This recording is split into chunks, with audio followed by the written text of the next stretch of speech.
I've seen the very worst and I've seen the very unexpected. And a lot of people always say, life is short. People always say that, but they don't believe it until something happens to you.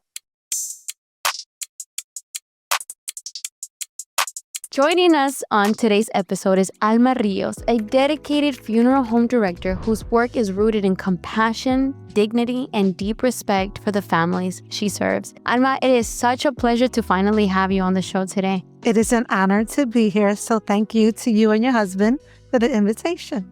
And yes, and how I got to be introduced to Alma is through family. And so I'd like to consider Alma family too as well. My husband family.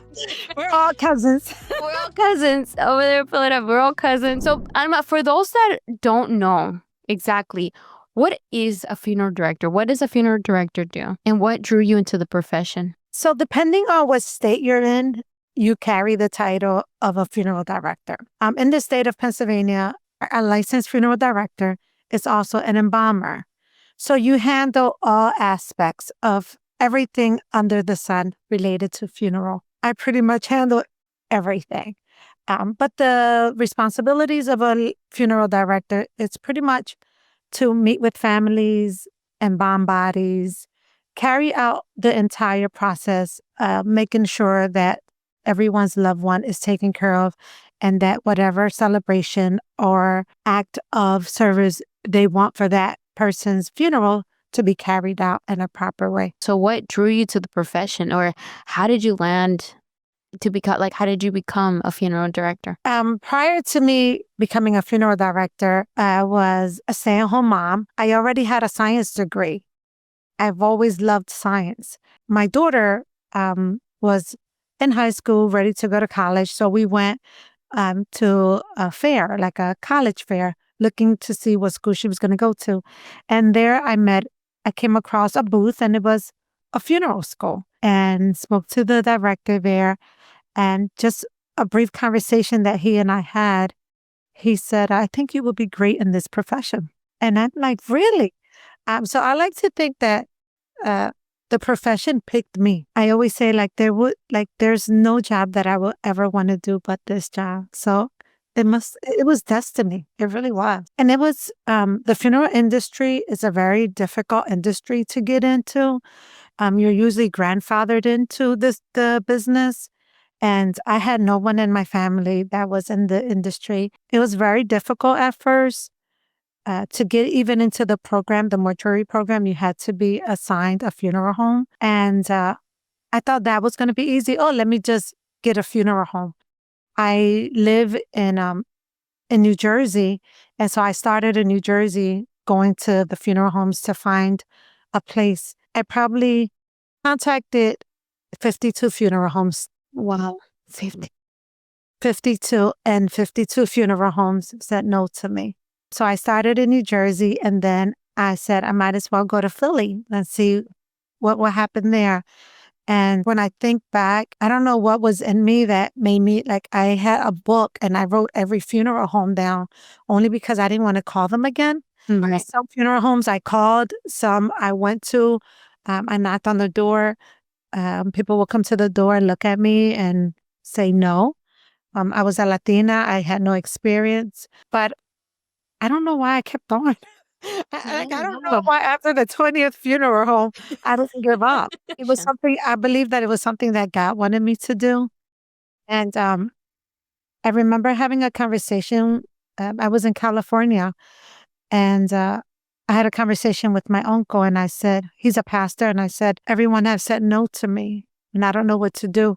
Can you help me pray about it? And he said to me, when God opens a door, no one would be able to shut it. And when God shuts a door, no one would be able to open that door. On that trip, right before I got on the plane to come home, I got a call from someone in the business that said, this lady wants to meet you. She's looking for someone. Wow. And while everyone in my class, everyone doing the internship was getting paid, I took the opportunity to get into that funeral home with no pay. She said that, they didn't have that many calls a year. So she said, I'll give you the internship, but I can't pay you. So I said, I'll take it just so that I can have, get the experience I needed. I was there for a whole year doing my internship with $0. And it wasn't about the money at the time. It was what I wanted to do. It was about just, I was so grateful that somebody said yes. And I ended up being there for 11 years, and here we are. It worked out. That's awesome. And it's true, like you say, what is meant for you is meant for you. And so tell me more about the process and the schooling. I didn't know that there was a few, mortuary school. And so yeah, so tell me about it. How many years did you have to do it? For how long? And what was different from that versus, obviously your bachelor's degree in science? You need to have a science degree, like a 2-year science degree, to get into the mortuary program. And of course, you need to be under the guidance of a funeral home. Then you go to mortuary school for a year where you get the hands So on. you had to, okay, like you said, so you did the internship and then you get accepted into the program. Well, you're in the program and doing the internship at the same time. Oh, okay. So Well, you're like in school 3 days a week, and then the 2 days out of the week, you have to be at the funeral home so that you could better understand what they're teaching you with the hands-on experience of the funeral home. And as in the school, you're embalming bodies, you're taking your anatomy course, your pathology course. I know some doctors probably won't agree with what I'm saying, but to me, a funeral director is very similar to a doctor, but we're just dealing with the bodies in different aspect. Oh, obviously, they're keeping you know, us alive in every aspect. And then we're doing the post care. But you learn everything the doctor has to know. The funeral director has to know. We have to know every artery, every muscle, everything, every bone. You have to go through a series of courses while you're in mortuary school, and then you graduate the mortuary program. And then after that, you have to take your state boards. So you take this 3-hour national boards, this 3-hour exam, and you have to pass that test to become a licensed funeral director. After you take your national boards, then you got to take another exam, which is your state board. So you take the national boards on a national level, and then wherever you're going to get licensed at, that's the state you have to take another exam. wow. And so while you were in school, I mean, was there anything that you're like, you know what, a moment where you're like, I don't know if I can do this, I don't know, like, how was your first class? Like, I'm really curious, like, how was your first experience in all of it? I think my biggest challenge was I always felt like the person that knew the least. There were adults there, and there were a few younger students that, their grandfather, their grandmom, their parents had funeral homes. My biggest challenge was probably that I looked different. I was the only Latina in my class at the time.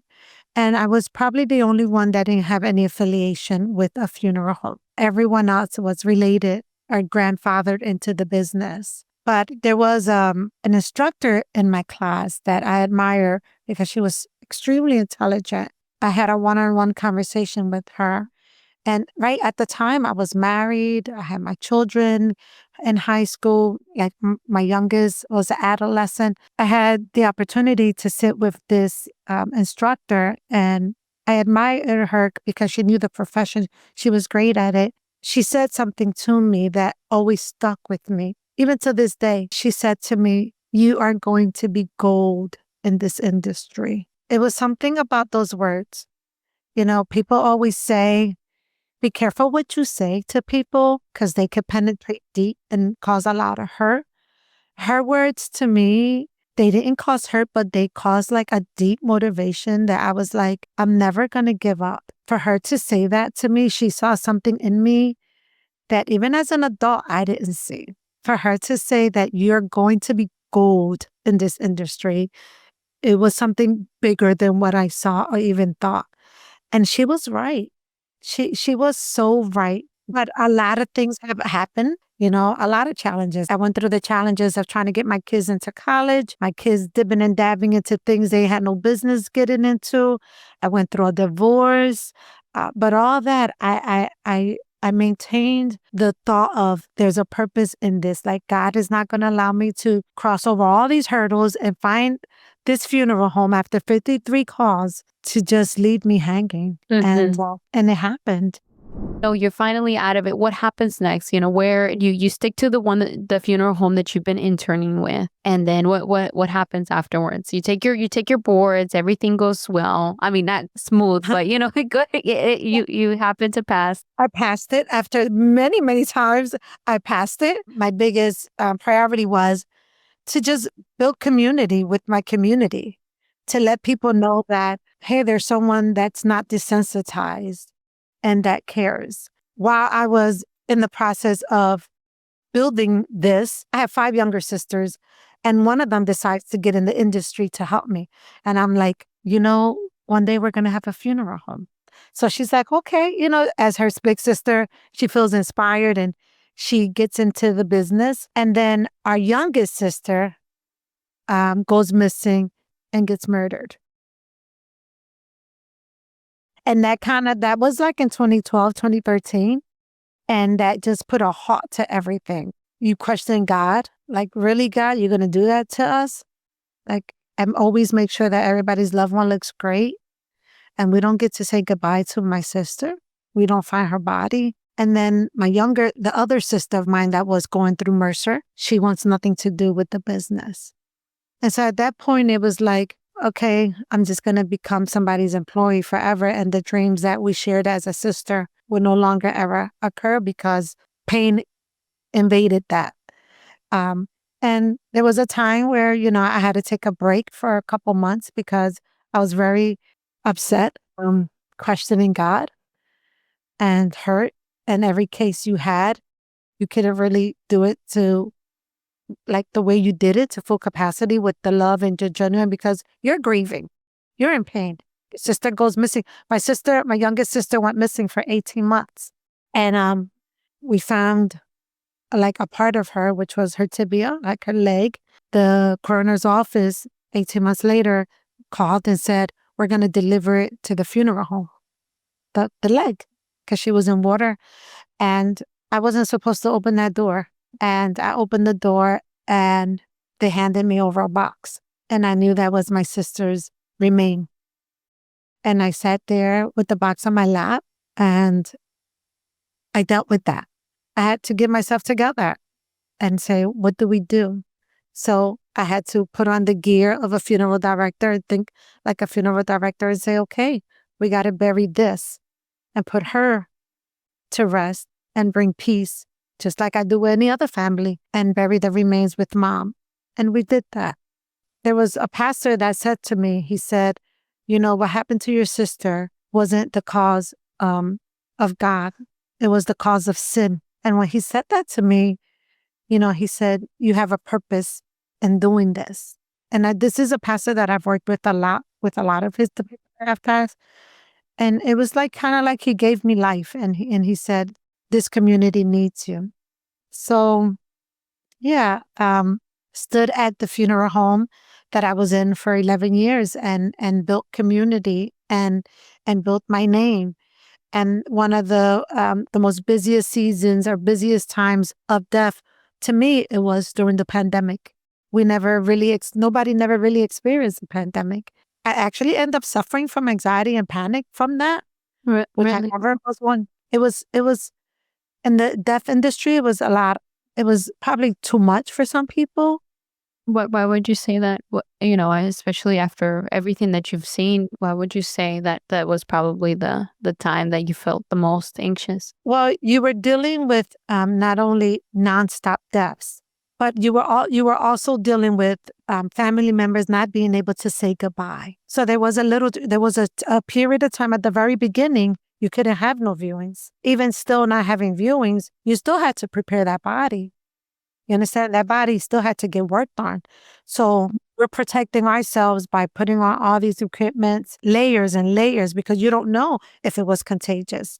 So we constant contact with on our state boards, and they were constantly giving us information. It was revolving information, just like the public, but we couldn't stop working. I mean, it was an industry that was mostly needed. But it had to create a way where if you couldn't see your mom or dad, I had to get creative. So at that time, like we would put the people's loved ones in the casket and then in the hearse. And then there were times that I would just leave the hearse open and have people take pictures. Or I would take a picture of somebody's hand. Like it's painful. Like you're still human and everyone deserves to say goodbye. And in a case like this, your hands were crossed. So I saw a lot of things and some things, you know, I had to deal with that. It was just like, I didn't like some of the things that happened. And then I got just to a point where I just said, I'm just going to leave. I'm leaving my job. And I left my job. It was something that I felt to do. I didn't know at the time why I was leaving, but it was just certain things that was occurring that it didn't fit well within me. And I ended up leaving. But when I left, so I have such a good relationship with the families that I've dealt with that they have my cell phone numbers. And I have the business that I have because the people that rely on me and trust me, if I did a service for you and it was great, then when you know someone that passes, you're going to give them my number. During the time that I left for that month, people were still calling me. And I was just telling people, oh, I'm spending time with my family. But I felt the need that people needed me. And I felt bad when it was close friends that they had to go somewhere else that I knew people would not take care of them the way I take care of them. It's just who I am. Mhm. And I always say the moment that I get desensitized and forget is someone's loved one in the casket, I hope to check out. Like, I don't want to do this job. Because you see that so many places. People just, it's sad to say, but they don't put that much detail in the industry. And you have great funeral directors, but I always hear from families that come to me. I say, well, what happened? Why didn't you go back to the people that took care of grandpa now that you're bringing me grandma? Well, because of this and of that. I never want that for us. But I stood there. I stood home for 30 days. And then I saw that I couldn't do that. I owed it to the community and to myself. I never, ever planned, Stephanie, to have a funeral home. Yeah, wow. How Yeah, did that happen? I mean, 30 days, that's not much for you to 30 finally days. say, 30 days. no, it's not much at all. I called I called this funeral home that I thought was abandoned. He knows it. I love him. I thought they were out of business. And I said, can you share some space? I called on a Friday afternoon and I said, I would like to know if you can share some space because funeral homes do that. Okay, I Like, didn't know you. like they share, like you could rent space. So you could have a funeral home and several licenses under that funeral home. Okay, interesting. All right. So you So, can have so like I multiple people in there. You can have multiple directors. So I called this funeral home and said, do you mind renting space? And he said to me, I know who you are. Come in and I want to speak with you. And I went that Tuesday and he said, I'm going to sell you my building. And I was like, I don't think so. Like, we worked 30 days. Like, I'm not doing this. Uh, I had it in mind. So many people had said that to start a funeral home, you need like $1 million, that it would be hard. All the things people say Yeah. that put fear and doubt in you. And when he said that to me, I was like, I don't think I can do that. He was like, you are. And Paul, his name was Paul, and Paul said, I know what you do for the community. I know about you, and I think you will be great here. They were not selling the business. He was not retiring, but he knew it was his time to go in the community that I'm in. He said a number, and I was like, ah. And I was like, I don't think I can get that. He was like, you will. And he said, call SBA, the Small Business Administration. Okay. SBA. He said, go online and do that. You're a Latina and you're a woman. He said, you're a minority and you're a woman. They'll help you. And I was like, okay, not that much. I knew nothing about no SBA. I knew nothing about LLC. I knew nothing about an EIN. But I had to learn it. Like at this point, it was like, what do I have to lose? And it was easy. For anyone that ever doubts, like you can't put fear into any dream you have. And I've experienced that when you have the most fear, that's a reassurance that it's going to happen. I don't think anything easy comes without fear. I contacted the SBA and it was so easy. The questions, I was like, this must be fraud. Like, this is not real. And the SBA responded within 24 hours. They gave me a list of 2 people that, based on my answers, would help me. I picked a woman that was based in Cherry Hill, and I said, "Oh, she probably knows. She understands. She's a woman." And God just made a way. It was so funny that when I met the person assisting me with the loan, I told her, I said, I don't know how to scan stuff. I don't know how to download stuff. I know how to run a business. I know this business. So if you teach me the other parts of this business, which the scanning and stuff, I might be good at this. And I was so blessed by her because she would print everything and scan everything and meet me at a cafe. And in a week, she calls it. She goes, "It's approved." Within a week? Like, what does that mean? Like, I knew what that meant, but I was like, what exactly does that mean? And she said, you're going to buy the building, and we're also giving you funds for the capital because you're a minority, a person in business. So they gave you startup money. It worked out. It happened. Life had its own destiny, but I've had to endure many challenges, and with the construction, with the repairs, it's a lot of hurdles, but you climb them and you get through them, and you just a fire starts, you take that one down and you go to the next one. At the end of the day, it's just been beautiful. It's just, if I could take it all back and go back to where I was at the beginning, no. It's just been beautiful, and I'm here to inspire and tell anyone that has any doubt and something that they truly believe that they're great at, that is your purpose, that is your calling. Don't doubt yourself. Going into more of what your day-to-day looks like, what is a typical day for you? Somebody comes to you and say, hey, I need, this happened to my loved one. What happens next? What does the process look like? So a typical day is, some days I go to bed early because I'm awakened at 2, 3, 4 in the morning with a death call. You never know when someone's going to call you, and you never know who's going to call you. Like, sometimes you awaken in the middle of the night and you get the death call if somebody died in a hospice or in a home, and you call the staff that's working 24 hours and say, go pick up this person's loved one. Then you schedule you to call the loved one in the next day. I never meet with the family within 24 hours because they're not really hearing what you're saying. So I always wait after 24 hours. I sit with the families, I make arrangements, see what they want. And then you begin the process of whatever service they want. There's no day that's the same. Every day is a different day. You may get 5 families that come in one day. You may get 1. Sometimes you don't get none. But on the days that you don't get none, we're catching up on the paperwork or just the behind the scenes stuff. But for the most part, a funeral involves ordering flowers, ordering a casket, ordering permits, ordering death certificate, making sure that the clothes are the proper clothes for someone's loved one, making sure that your place looks great, or making sure that if you're going to do it in a church, that the church knows we're coming, that you order the organist, the singer. Like a funeral and a wedding, you have to make just about the same amount of decisions. The only difference is that for a wedding, you got all year to plan or more. Where a funeral, you only have a couple days. But it's so many decisions. You got to, like, do you want to have a repast? Where you want to have it? Where's the luncheon? What kind of food? So it's so many different, like, you're planning for an event you don't get to redo.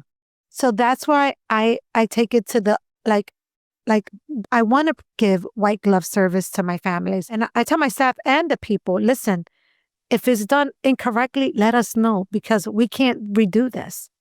I can't say, oh, you wasn't happy with what you wanted.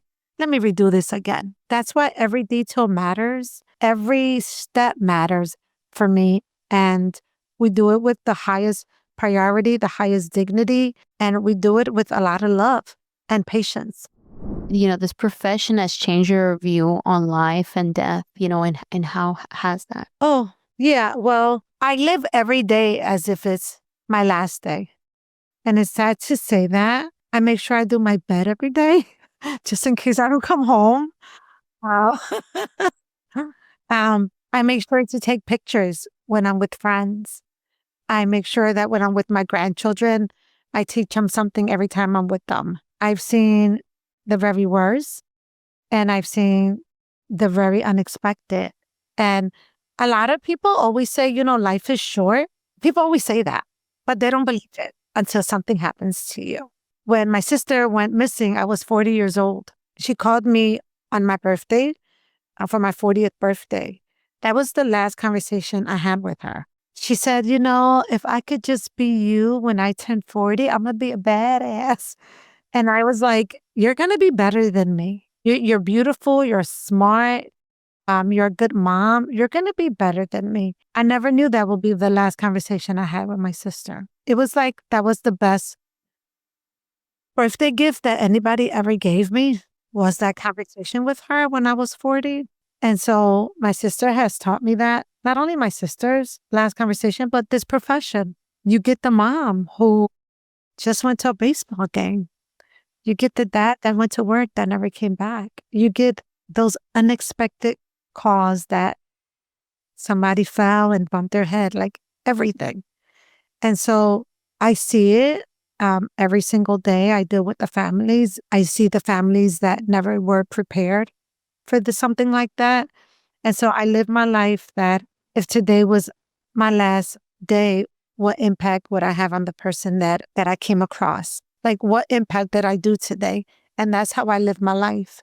You've talked about different moments, obviously giving people the white glove service and everything. Is there any other favorite parts about your job? My greatest moments is when I see my families after the funeral and the wife, the mother, the spouse, the children say, when I think about it now, there was nothing that you could have done, that everything was perfect. When I'm told that, it's just like, yes, I did what I was chosen to do. I did what I was picked to do. When it's a new family that never came into my facility and they say, well, the neighbor or somebody told me about you, or somebody told me not to go to nobody but you. Like, there's so many funeral homes in Philadelphia. You could go to where you last was because you were there, right? Right. You go to a place that you've never been to a person you've never met, and you just take that person's word and you show up. And to me, that's huge, the referrals that I get from the people that I've helped, because it just lets me know that we're doing it the way people deserve it to be done. And that brings me joy. That brings me completion. That makes me feel like I'm going to wake up tomorrow and do this again. That's great. And going into switching the topic about, talking more about money, realistically, what can someone expect to earn starting into the funeral service? And I know it could be broad, but what would you say is an estimate? I think it all depends. I've never had that question. I just know everyone knows that everybody always says, oh, a funeral home is a good business because you'll never go out of business. Some people think it's a lucrative business. It all depends how you market your business. So at Amadores, it's a business, but a business takes so many things. The insurance alone on a funeral home has to cover millions of dollars, because we're not only covered for the people that are walking in there, but the decedents have to get covered too, in case the building catches on fire. So there's a lot of components where it's very costly. Then what would you say has been the most, like, what story in your experience really stands out to you the most? Just for confidentiality reasons, I will respect every family that I service. But I think if I had a group of people that stick out to me the most, is the moms. Everybody has their hero that they look up to, or their sheroes. My heroes are the moms that have to bury their children. I don't know what that's like. I never want to experience that. But when you lose a spouse, you're a widow. And when you lose your mom or dad, you're an orphan. But when you lose a child, there's no words for you. Whether the child is small or an adult, the pain is still the same. When I'm dealing with the moms, it just seems like there was an artery or a part of their heart was taken from them. And you hear it in their cries and you see it in their faces, and they still show up. It's the tenacity and the strength. They still wake up to get dressed and show up to bury that child. And those are my hardest but most memorable like events, because to me, I don't think I will ever be able to do that. I don't think, even me knowing the death and dying process, I've dealt with so many families that have to bury their children. I don't think I could ever do that. I don't think I could ever be that mom to bury any of my children. So when I deal with those moms and when I see them afterwards, and I see the after mom that, like the mom that did her hair or put makeup on and looked great, it's just like, how could you overcome that? Like, you're so strong. And a lot of them go through it with the strength of God. And I don't give them enough recognition, but to me, I have the utmost respect for the moms. They're the most difficult cases sometimes. And I guess it's because I'm a mom, and I don't think that's like the area where I don't think I could ever, like, I can't ever cross that road. I hope I would never have to. My closest cases that I'm like, I take care of the children too when they lose a mom, but just the children. I know that's tough. That's really tough. And if somebody watching this wants to follow your path, Alma, what's the very first step you would recommend them to do today? Like, if they could do anything, what would be that first step? I would tell that person to ask yourself, are you doing it because you love people, or are you doing it because you love the money? If you love the people, and if you want to be part of something that is probably one of the most important aspects of life, which is doing for a family and for a human being during the last moments of their time here on earth, do it.